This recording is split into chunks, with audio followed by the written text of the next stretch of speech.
આજે આપણે નૂડલ્સની રેસીપી બનાવીશું, એ પણ શેનાથી? મેંદા કે ઘઉંના લોટના ઉપયોગ વગર, અને એકદમ ટેસ્ટી. અને એક વખત જો તમે બનાવશો ને તો વારંવાર આ રીતે જ ઘરે નૂડલ્સ બનાવવાનું પસંદ કરશો. એટલા ટેસ્ટી પણ બને છે અને એકદમ સરળ રીતે બનાવતા શીખવાડીશ.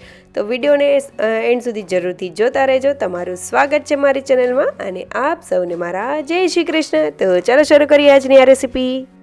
તો સૌથી પહેલાં આપણે એક નોનસ્ટિક પેન લઈ લઈશું. તેમાં મેં અહીંયા 2 કપ જેટલું પાણી લીધેલું છે. તો તમે કોઈ પણ એક વાટકીનું માપ સેટ કરી લો. એ વાટકીના માપથી પાણી લઈ લેવાનું છે. 2 વાટકી જેટલું પાણી લેવાનું છે અને પાણીને ગરમ થવા માટે રાખી દઈશું. પાણી ગરમ થઈ જાય એટલે હવે તેમાં આપણે ચોખાનો લોટ ઉપયોગ કરીશું. તો 1 કપ જેટલો ચોખાનો લોટ લીધેલો છે અને તેને આ રીતે એડ કરતા જશું અને લો ફ્લેમ કરી દઈશું, જેથી કરીને કોઈ લમ્સ ન બને. અને વિસ્કરની મદદથી અથવા તો સ્પેચ્યુલા એટલે કે ચમચાની મદદથી આ રીતે કન્ટિન્યુઅસલી એક સરસ રીતે તેને મિક્સ કરી લેશું, જેથી કરીને કોઈ પણ જાતના લમ્પ્સ ન રહે ને એવું આપણે આ બેટર બનાવવાનું છે. તમે જોઈ શકો છો કે થોડી વારમાં જ તરત તે ઘાટું થઈ જાય છે અને આ રીતના થીક ફોર્મમાં આવી જાય છે.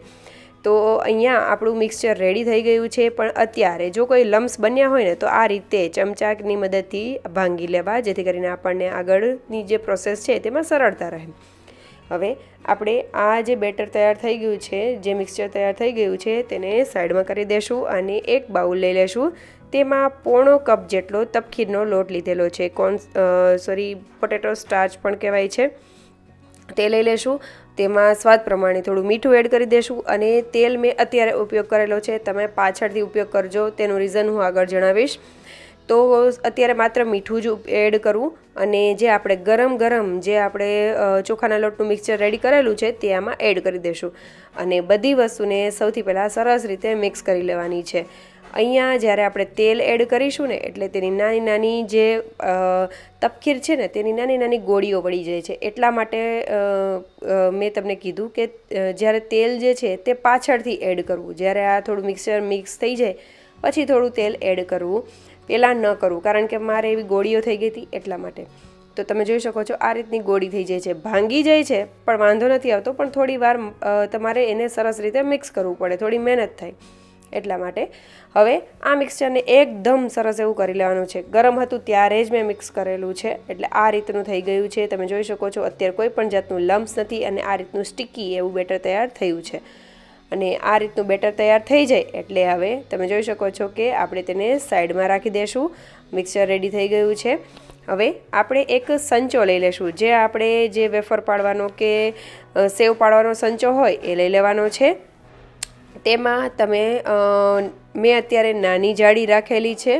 તો સંચાને સરખી રીતે તેલથી ગ્રીસ કરી લેશું, જેથી કરીને લોટ અંદર બહુ વધારે ચોટી ન જાય અને આપણી જે સેવ છે સરસ એવી પડે. હવે આપણે અંદરથી જે સંચો છે તેને પણ તેલથી ગ્રીસ કરી લેશું અને સંચાને સરસ રીતે બંધ કરી દેશું. તમે જોઈ શકો છો અત્યારે મેં આ રીતના કાણાવાળી સેવ એટલે કે ચકરી લીધેલી છે અને સંચાને સરસ રીતે આપણે ભરી દેશું. અહીંયા બેટરનું જે માપ કીધેલું છે તે પરફેક્ટ એવું છે એટલે તમારે પરફેક્ટ એવું જ થશે મિક્સચર પણ. અને જે વાટકીના માપ લીધું હોય તે 1/4 વાટકી જેટલો આપણે તપકીરનો લોટ એડ કરવાનો રહેશે.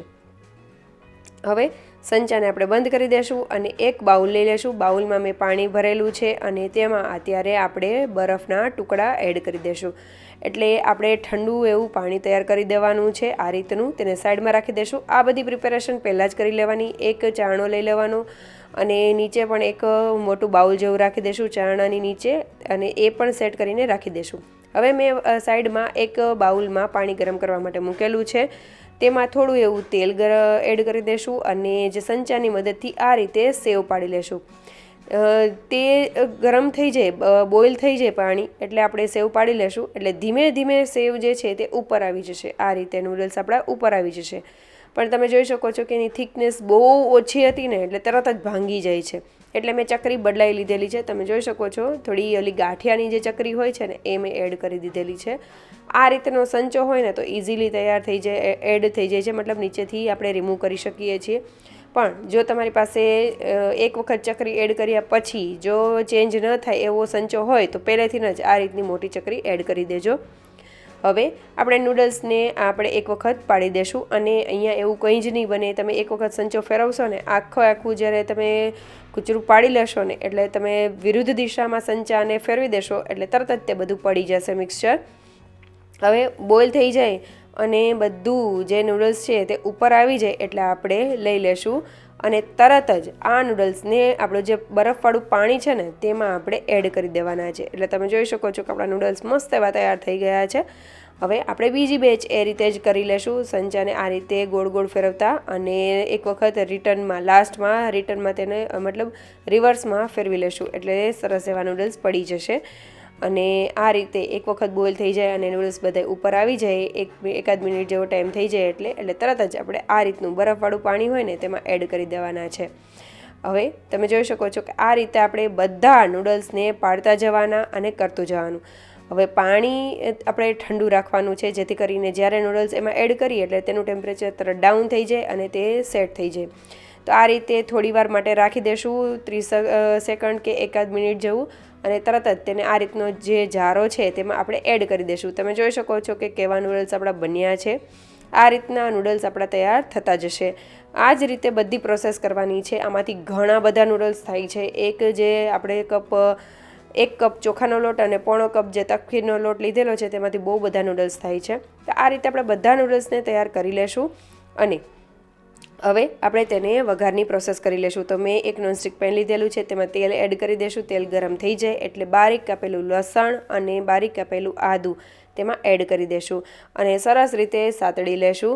આ થોડુંક ગોલ્ડન બ્રાઉન થાય અને એરોમેટિક થાય ત્યાં સુધી આપણે સાતળી લેશું અને આ સતળાઈ જાય ત્યારબાદ હવે આપણે તેમાં મરચાં એડ કરીશું. તો મેં અહીંયા મરચાંની આ રીતની લાંબી કતરણ કરેલી છે. તમે બારીક એવા કટ કરીને એડ કરવા હોય તો પણ કરી શકો છો. તમે તમારા ટેસ્ટ પ્રમાણે વધારે કે ઓછા પણ કરી શકો છો. હવે મરચાંને થોડીવાર સાતળી લીધા પછી મેં અહીંયા આ રીતની ડુંગળી કાપેલી છે તેને પણ થોડીવાર માટે સાતળીશું અને મીઠું એડ કરી દેશું. ડુંગળી થોડી એવી સતળાઈ જાય એટલે તરત જ આપણે મીઠું અને ફણસી મેં ત્રાંસી કાપેલી એડ કરેલી છે તેને પણ થોડીવાર માટે સાતળીશું. હવે આપણે કોબી કેપ્સિકમ એડ કરીશું અને થોડા એવા ડુંગળી જે લીલી છે તેનો વ્હાઈટ પાર્ટ મેં એડ કરેલો છે તેને આપણે સોતે કરી લેશું. થોડી વાર માટે જ કરવાનું છે, તેનો થોડો ક્રંચ રહે એ રીતે કરી લેશું. તો ફટાફટ આ રેસીપી તૈયાર થઈ જાય તેવી છે અને મેંદા કે ઘઉંના લોટના ઉપયોગ વગર પણ આ ખૂબ જ ટેસ્ટી એવું લાગે છે. તો જરૂરથી ટ્રાય કરજો. હવે મિક્સચર સરસ એવું થઈ ગયું છે તો તેમાં કાળા મરીનો પાવડર એડ કરીશું અને થોડું એવું જે ચીલી સોસ છે એ એડ કરેલો છે ટેસ્ટ પ્રમાણે. 2 ચમચી જેટલું ઘરની બનાવેલી શેઝવાન ચટણી, ટોમેટો કેચઅપ અને સોયા સોસ એડ કરેલા છે. બધી વસ્તુ તમે તમારા ટેસ્ટ પ્રમાણે વધારે કે ઓછી કરી શકો છો. અને શેઝવાન ચટણીની રેસીપી જોઈતી હોય તો મારી ચેનલ પર આપેલી છે, ત્યાં જઈને તમે જરૂરથી ચેક કરજો. હોમમેડ ચટણીનો ટેસ્ટ ખૂબ જ સરસ આવે છે, એક વખત જરૂરથી ટ્રાય કરજો. હવે આપણે બધી વસ્તુને મિક્સ કરી લેશું અને ત્યારબાદ આપણા નૂડલ્સને એડ કરી દેશું. હવે આ નૂડલ્સ એડ કર્યા પછી આપણે હળવા હાથે તેને ઉપર નીચે કરવાના છે જેથી કરીને તે ભાંગી ન જાય. અને તેની ઉપર મેં વિનેગર એડ કરેલું છે, ઓપ્શનલ છે, કરવું હોય તો કરી શકો, સ્કીપ પણ કરી શકો છો. હવે નૂડલ્સ આપણા રેડી થઈ ગયા છે. આ નૂડલ્સ જે છે તે કોઈને ખ્યાલ પણ નહીં આવે કે આ મેંદાના છે કે ચોખાના લોટમાંથી કે તપકીના લોટમાંથી આપણે બનાવેલા છે. ખૂબ જ સ્વાદિષ્ટ એવા બને છે. બાળકોને જનરલી આપણે બહુ મેંદાવાળી વસ્તુ ખવડાવીએ ને તો પેટમાં દુખાવાનું ને એવું થતું હોય છે. તો જ્યારે પણ બાળકોને કે કોઈને પણ ખાવાની ઈચ્છા થાય ને તો તમે જરૂરથી આ રેસીપી ટ્રાય કરજો. કોઈ પણ જાતનો મેંદો કે એનો ઉપયોગ નથી કરેલો તો પણ ખૂબ જ સ્વાદિષ્ટ એવા બનીને તૈયાર થઈ જાય છે. એક વખત જરૂરથી ટ્રાય કરજો. અમારા ઘરમાં તો બધાને ખૂબ જ ભાવેલા છે અને કોઈને ખ્યાલ પણ નહીં આવે કે તમે આ શેમાંથી બનાવેલા છે. એટલા મસ્ત એવા બને છે. જરૂરથી ટ્રાય કરજો અને આ રીતે વઘાર પણ આ રીતે કરજો, બહુ મસ્ત એવા લાગશે. અને તમને જ્યારે ખાવાની ઈચ્છા થાય ને ત્યારે તમે બનાવી શકો એવા છે. બહાર લેવા જવાની પણ જરૂર નહીં રહે. ઘરની રહેલી જ વસ્તુઓથી જ આપણે બનાવીને તૈયાર કરી શકાય છે. તો જરૂરથી આ રેસીપી ટ્રાય કરજો અને આપણે સર્વ કરીશું. અને ઉપરથી મેં લીલી ડુંગળીને ઉપરથી સ્પ્રિંકલ કરેલી છે. સ્વાદમાં નંબર 1 બને ને એવા થાય છે. તો ટ્રાય કરીને મને કમેન્ટ જરૂરથી કરજો અને સારા લાગ્યા હોય તો લાઇક, શેર અને સબસ્ક્રાઈબ કરજો. Thank you for watching.